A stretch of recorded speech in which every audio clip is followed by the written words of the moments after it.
Току-що се настаняваме в хотела в Китай след 24 часа полет. И разбира се, електричките са навсякъде. Даже някои марки не ги знаем. Те като цяло имат, мисля, че над 80 електрички. Ето, това е една дамска електричка. Ето го хотела, който си е към кампуса. Това е тяхната марка Ли, която все още няма в България. Доста интересни и големи джипове. Много ми харесва още миналата година, като идвах. Продължаваме с електричките. Тази марка, я да видим каква е. Пак някакво китайско лого. Да видим дали ще пише отзад. Ето тук е станцията за зареждане.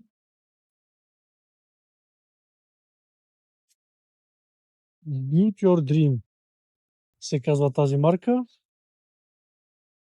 Това май е същото лого, така че това е Build Your Dream. И това е интересно нещо. Пак е Ли, само че гледам, че има доста камери, както и отгоре. Това най-вероятно е автономна кола, която се движи сама по пътя. Понеже има изключително много датчици, дистроници горе, също така има и на покрива камера, и като гледам огромен таблет. Така че в общи линии тук не сме на електричка. Реално зелени са табелите на електричките. И разбира се, те май влязоха вече в България. Марката Zeekr.